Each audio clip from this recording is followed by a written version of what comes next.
Hello my friend, be welcome to this video. In this video I'll talk about investing here in Brazil. Let me present myself for you that don't know me. Okay, I'm a native here in Brazil, live here at the last 36 years, and I invest all my money in one of these categories that I mentioned in this video. Okay, I invest everything, and I will tell you what's my preferred investment here in this video. Okay. And that's it. I know well how investments work. I research a lot about that. Okay, so I'm pretty confident that I can provide you valuable information here. Okay, because we don't see a lot of this kind of information for foreigners. Okay, before going to the kinds of investments here in Brazil, let me point you here. Why invest in Brazil and not in a rich place, safer place, developed country like Europe or even United States? Let me separate some things here. Okay, Brazil is considered a country in development. Okay, in development. It's not rich. Okay, very far from being rich.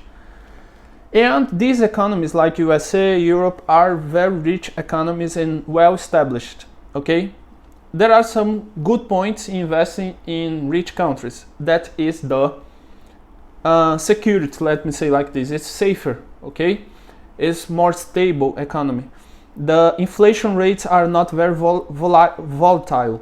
Okay, but in the other hand, the yield returns are not high as compared here in Brazil. What we have here in Brazil, we have much higher returns, yields, than we have in rich countries. Okay, but on the other side, I don't know exactly if the risk is higher. Okay, because what we have here in Brazil, we have a huge country that people are high spenders. Okay, because we don't see high spender people in other countries like Europe. Okay, Europe, I don't think people like to spend money as Brazilians and Americans like. Okay, Brazilians and Americans are very similar. Okay, Brazil is like a very much poor United States. Okay, I consider like that because here in Brazil we are very similar to Americans in a lot of aspects, mainly in relation to spending. People here love spending. Okay, and the competition here is a lot lower than in rich places.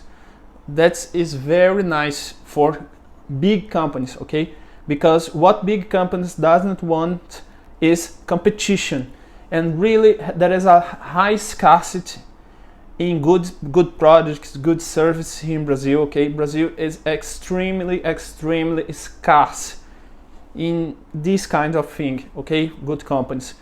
So makes good companies and big companies have high yields and high and low risk at the same time. Okay, because Brazil, the market here is a bit a little bit different than the United States. In the United States is very easy to hire, it's very easy to fire someone, you doesn't have to pay anything.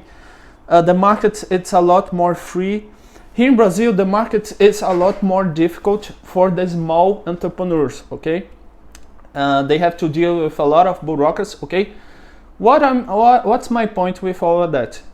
Is that you have big companies with low competition and nice yields. Okay, and you have a lot of kind of investments here. Okay, let me point you so from now on the main kinds of investment here. Okay, let's begin to the stocks.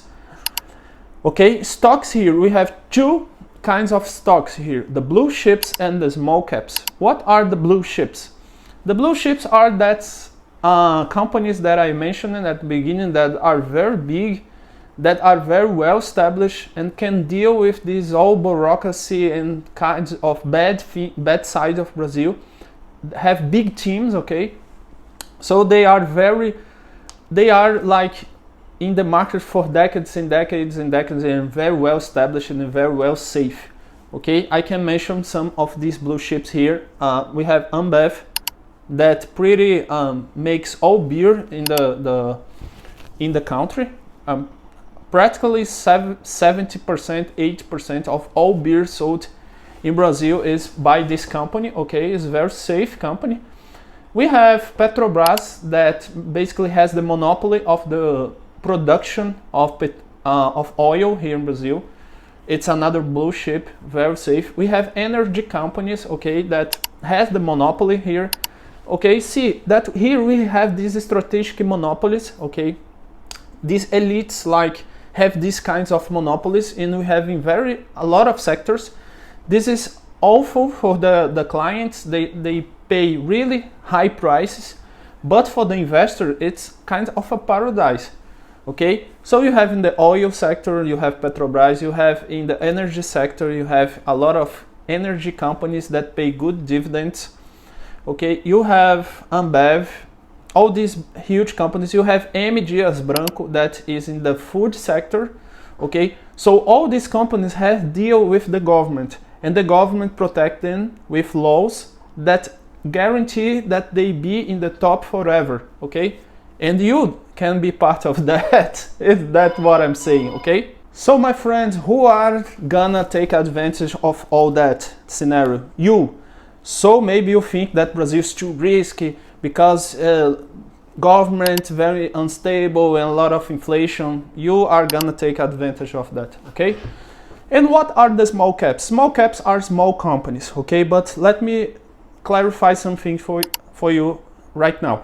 Here in Brazil, not every company can open in the stock market. Okay, you must be a lot bigger than United States. United States is a lot more easy to go to the stock market. Here in Brazil is very difficult. So doesn't have a lot of companies in Brazil. But there are these small caps that are small companies. Okay, considered, but they are big, but they are considered small, and they are in the stock market. So their risks are a lot higher, but the returns are amazing. Okay, so there are index that we call small caps that you can invest in this index, and they take all these companies and take like a meeting between all these companies. So you can invest in all these companies together with this index that's called small caps index. Okay, the next investment in Brazil that is my favorite, that I invest all my money 100% in this, is real estate funds. Okay, that is like REITs in United States. Okay, but here in Brazil it's invest in real estate. Okay, first of all, so you invest in stocks that are 100% in real estate, let me say, investment. Okay, so you receive every month the dividends. These funds have real estate, people rent these real estates and pay you monthly rent. So you receive every month a high percentage, like 0.7% every month. Okay, some real estate funds you can receive up to 1% a month or 1.3% a month. Okay, and are not a lot risky. Okay, they are safe. Okay, they're considered safe. Okay, you have two kinds of real estate funds. You have real estate. Okay, real, that are like solid buildings that are behind of me. Okay, and you have paper funds that are real estate funds, but they are like index.